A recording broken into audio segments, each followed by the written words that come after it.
I woke up to an unfamiliar stillness. For years, I had grown accustomed to the rustling of sheets beside me, the soft hum of my husband's breathing, the distant murmur of the morning news filtering in from the living room. But today there was only silence. Last night I had finally confirmed what my heart had suspected for months. The hushed phone calls, the late nights at the office, the scent of perfume that was never mine, it all culminated in a message left open on his phone, one he didn't even try to hide. I miss you. Last night was amazing. When will she finally be out of the picture?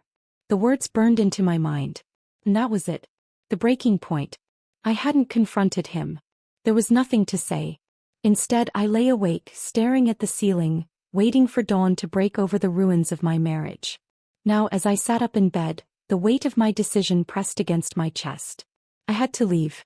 Not just for myself but for Stephen. At 18 he wasn't a child anymore, but the thought of him waking up in a house filled with deceit made my stomach twist. I slipped out of bed, careful not to wake the man who had betrayed me. In the dim morning light I could see his face, peaceful, oblivious, a stranger.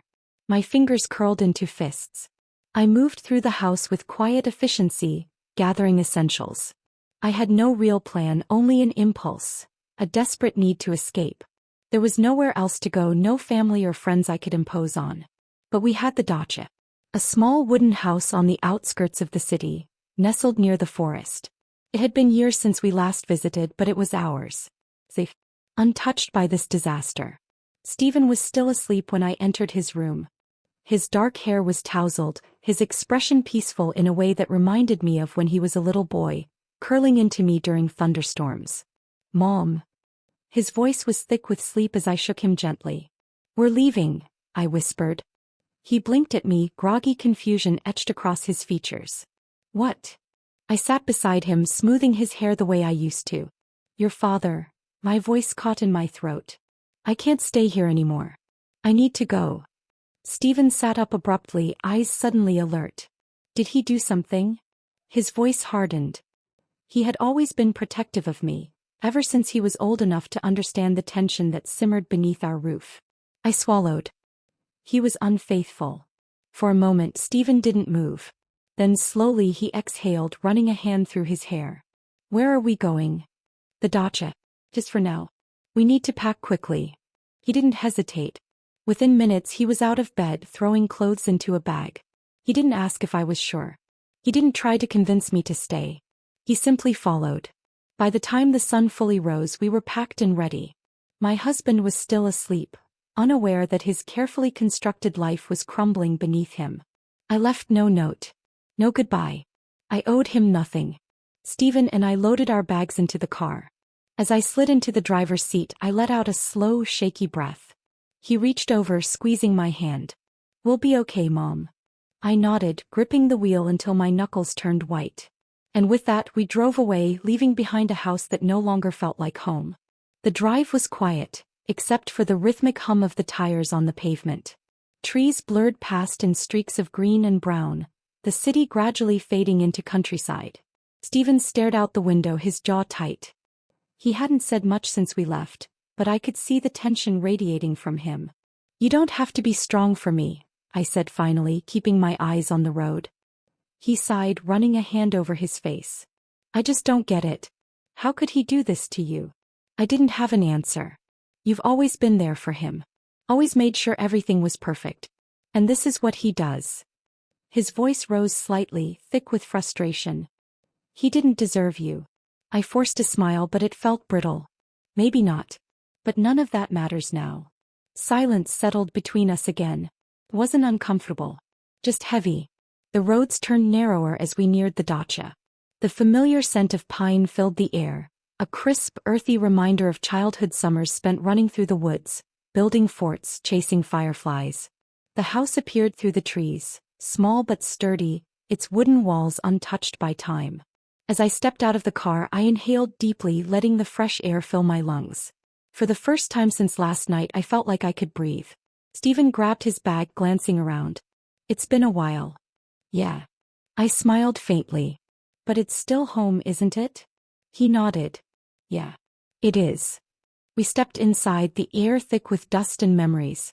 The furniture was covered in white sheets, the kitchen shelves still lined with forgotten jars of tea and honey. It smelled of wood and nostalgia. Stephen wandered through the rooms, peeking into the small bedroom he used to sleep in. "I can clean this up," he said. I watched him for a moment, something warm blooming in my chest. "Thank you." That night as I lay in bed listening to the distant hoot of an owl, I realized something. I had lost a husband. But I hadn't lost my son. And maybe, just maybe, that was all I needed. By the time morning arrived, a sense of reality settled over me. The weight of my decisions still lingered, but as I stretched in bed, listening to the rustling of trees outside, I felt something new: relief. No more waiting for my husband's excuses. No more pretending not to notice the lipstick stains on his collar or the scent of a woman that wasn't me. I got up slowly, wrapping a blanket around myself, and stepped into the small kitchen. The air was crisp, carrying the fresh scent of pine through the open window. Everything here was still the same, frozen in time. The kettle, the old wooden cabinets, the little ceramic cups my mother had given me years ago. A pang of nostalgia hit me. This place had always been my escape, long before things fell apart. Stephen was already awake, standing in the doorway with his arms crossed, watching me with a sleepy smile. "Morning, Mom," he said, rubbing a hand through his tousled hair. "How'd you sleep?" I offered a small smile. "Better than I expected." "You?" "Not bad. A little weird being here again, but it's nice." He glanced around, then grinned. "Although I think this place might actually be haunted by a family of dust bunnies." I chuckled, shaking my head. "Yeah, we have some work to do." He stretched his arms over his head, his shirt riding up slightly, revealing a sliver of toned skin. Caught me off guard for a moment. How much he had grown, how much he had changed since the last time we were here. Gone was the lanky boy who used to chase fireflies outside. He was a young man now, strong, confident, and watching me. I pushed the thought away, brushing past him to start the kettle. "All right, let's get to work." "This place won't clean itself," I said, keeping my voice light. "Way ahead of you," he said, grabbing an old broom from the corner. "But don't worry, I'll do all the heavy lifting. You just point and look important." I rolled my eyes, but the warmth in his voice made my chest tighten. He was trying to cheer me up, and I loved him for it. The morning passed in a flurry of movement. We opened all the windows, letting the fresh air chase away the stagnant scent of the abandoned house. Dust floated in golden beams of sunlight as we worked, sweeping the wooden floors, shaking out the old rugs, and wiping down the furniture. Stephen was relentless in his efforts, always making sure I didn't overexert myself. "Mom, you've had a rough couple of days. Sit down, let your favorite son handle this," he'd say with a grin, flexing his arms dramatically. "You're my only son," I reminded him with a smirk. "Which automatically makes me your favorite." I laughed, the sound surprising even me. It had been so long since I had laughed like that, full and genuine. At one point, I reached up to clean the top of a cabinet, only for Stephen to appear behind me, gently plucking the cloth from my hands. "Nope," he said. "Too high. Too dangerous. Too much potential for you to fall and sue me." I gave him a dry look. "See you?" "For what?" He shrugged. "I dunno. Emotional damages." I swatted his arm and he grinned, moving past me to clean the shelves himself. His energy was infectious. Every time I started to sink into my own thoughts, remembering the life I had just walked away from, he would pull me right back with a joke, a teasing comment, or just a silly face. "You know," he said as we worked, "I read somewhere that cleaning can be therapeutic. So, technically I'm helping you heal." "Oh really?" I raised an eyebrow. "Is that why you never cleaned your room at home? Were you avoiding therapy?" He gasped in mock offense. "That is a vicious lie. I cleaned my room, occasionally." I shook my head, but my heart was lighter than it had been in days. As we worked, I found myself watching him, really watching him. Not just as my son, but as a person. He had grown into someone kind and thoughtful, someone who could read me better than I could read myself. The way he moved around the house with ease, the way he took care of me without making me feel weak. It was something I hadn't experienced in a long time. When was the last time someone had put me first? The thought made my throat tighten. By late afternoon, the house looked livable again. The kitchen gleamed, the bedrooms smelled of fresh linen, and even the wooden floor had a soft sheen from all the dusting. We had worked hard and it showed. Stephen collapsed onto the couch, dramatically throwing an arm over his eyes. I am officially dead. I hope you're happy. I rolled my eyes. You're not dead. You're just lazy. Lies, he murmured. All lies. I sat beside him, sighing as I stretched my legs. The exhaustion was setting in, but it was a good kind of tired. The kind that came from accomplishment. We sat in comfortable silence for a while, just listening to the wind rustling the trees outside. Then I felt it. His gaze. It wasn't just a passing glance. It was steady, lingering, as if he was studying me. I turned my head slightly, catching him before he could look away. Stephen. His eyes widened slightly, but he didn't immediately look away. Yeah. His voice was casual, but there was something else beneath it. I hesitated. Maybe I was imagining it. Maybe I was just tired, my emotions raw from everything that had happened. His expression was unreadable, but there was something there. Something I didn't quite understand. For a brief moment I saw him not as my son, but as a person separate from me. A young man with thoughts and emotions I couldn't quite place. I blinked, breaking the moment. Nothing, I said, forcing a smile. Just, thank you. For today. He smiled back, softer this time. Anytime, Mom. The moment passed, but the feeling lingered. And for the first time since we arrived, I felt something else besides relief. Something I wasn't sure I was ready to name. By the time the sun began to set, the dacha finally felt like a home again. Dust-free, aired out, and warmed by the presence of laughter, it no longer felt like a forgotten relic of the past. But the evening air creeping in through the windows carried a chill that settled deep into my bones. A reminder that this place, untouched for years, still had its ghosts. Stephen stretched beside me on the couch, yawning as he glanced toward the fireplace. We should light a fire, he suggested. It'll make it cozier in here. I nodded. Good idea. There should be firewood in the barn if it hasn't rotted away by now. Stephen grinned. Only one way to find out. Come on, let's go. I hesitated. The thought of stepping outside into the dimming light, with the cold creeping in and the forest stretching beyond the fence, felt strange. I had spent the entire day inside, wrapped in the comfort of routine and cleaning. The outside world, with all its uncertainties, seemed too big, too open. But Stephen was already standing, offering me his hand. Come on, Mom, he teased. I'll protect you from this scary firewood. I laughed, rolling my eyes. Oh, how brave you are. So I took his hand. The barn stood at the edge of the property, its weathered wooden walls darkened by years of rain and neglect. The air smelled of damp wood, old hay, and something earthy, something wild. Stephen pulled the doors open with a groan of effort, revealing the stacks of firewood piled haphazardly against the far wall. Looks good, he said, stepping inside. Try to. We lucked out. I followed, rubbing my arms against the cold. Let's grab a few logs and head back. But Stephen had other ideas. He spotted the old axe leaning against the wall, its handle smooth from years of use. He picked it up, testing its weight in his hands. You know, he mused, glancing at me with a playful smirk, I think I should chop some of these. Make sure we have enough for the night. I raised an eyebrow. You just want an excuse to swing that thing around, don't you? Maybe, he admitted, grinning. But hey, it's practical too. I shook my head but didn't stop him as he carried a few logs outside and positioned them on the old chopping block just outside the barn. Then he began. The first strike was powerful, the axe cutting clean through the wood with a satisfying crack. I flinched slightly at the sound, but Stephen looked completely at ease, gripping the handle with steady hands, rolling his shoulders as he prepared for another swing. The next piece split just as effortlessly, and then the next.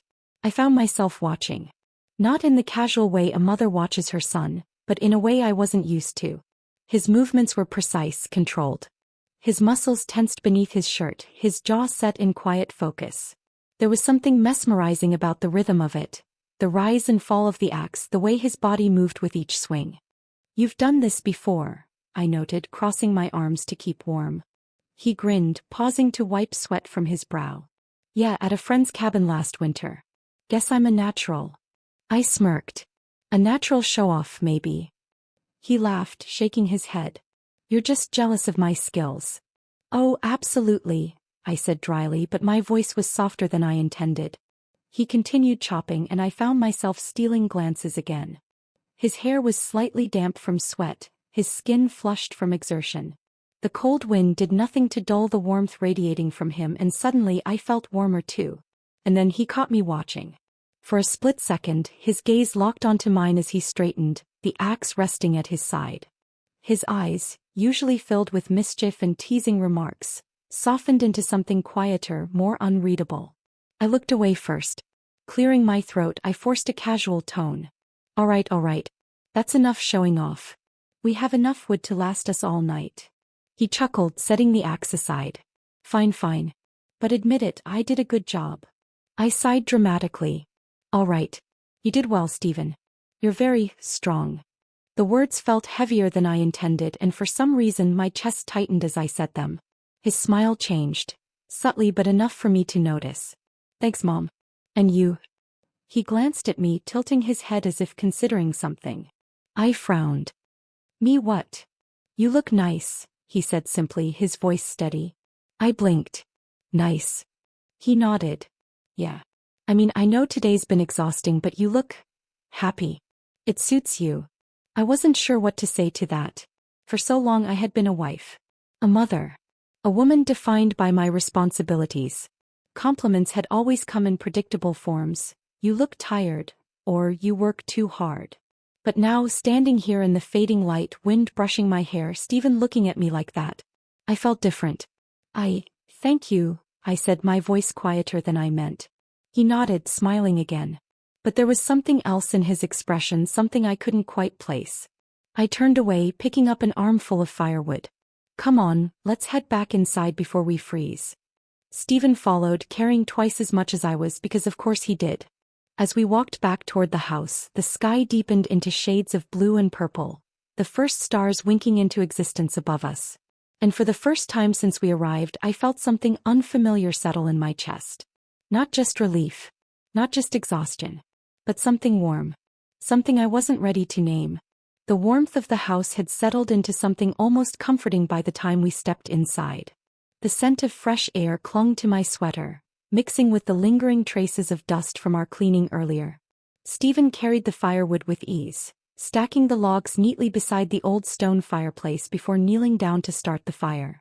I stood for a moment watching him. He worked with quiet concentration, carefully placing the kindling just right before striking a match. The first flicker of flame caught, small and tentative, before spreading into something more. The glow reflected against his face, casting shadows over the strong lines of his features.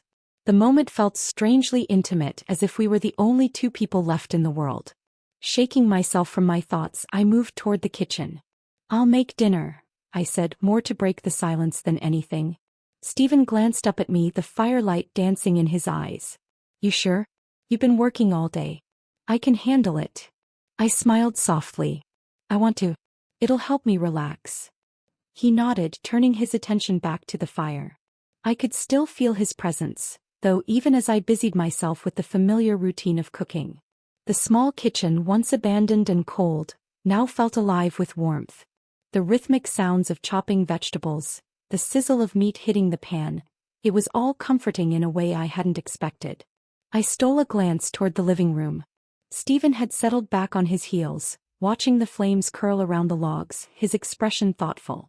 The golden glow of the fire softened him, making him look almost boyish for a moment, like the child he used to be when he would curl up beside me during thunderstorms. But he wasn't a child anymore. That thought settled uncomfortably in my chest as I turned back to the stove, stirring absent-mindedly. By the time dinner was ready, the fire had grown strong, casting its flickering light across the room. The small wooden table by the window felt too distant, too formal, so without a second thought, I carried our plates to the living room and sat down on the floor, where the warmth of the fire wrapped around me like a blanket. Stephen turned, eyebrow raised. For dinner. I smiled, patting the spot beside me. Why not? Feels cozier this way. He didn't hesitate, grabbing his plate and settling down next to me, close enough that our shoulders almost touched. We ate in comfortable silence at first, the only sounds the quiet crackling of the fire and the occasional clink of silverware against our plates. Outside, the wind had picked up, rustling through the trees, but inside, everything felt still. Peaceful. Stephen broke the silence first. You know, he said, his voice low, almost hesitant, I've been thinking about something all day. I looked at him, waiting. He exhaled, staring into the fire. I just don't get it. How could he do that to you? I knew immediately who he meant. I swallowed, staring down at my plate. People change, I said, though even to my own ears the words sounded hollow. Stephen scoffed. No, Mom. That's not an excuse. You've done everything for him, for our family. And he stopped, shaking his head as if the thought was too frustrating to finish. I didn't know how to respond. Stephen set his plate down, shifting slightly so he was facing me more fully. His gaze was steady, intense. He doesn't deserve you. My breath caught. The conviction in his voice was unwavering, firm in a way that made my chest tighten. No one had ever said that to me before. Not my friends, not my family. They had offered sympathy, pity, but no one had ever looked me in the eyes and said that I deserved better. I forced a small smile, looking down at my hands. Thank you, I said softly. Stephen was quiet for a long moment.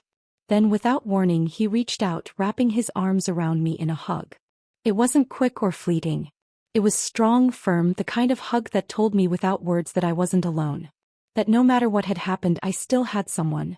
I hesitated for only a second before leaning into him, resting my head against his shoulder. The fire crackled beside us, the warmth seeping into my skin, but Stephen's embrace was warmer.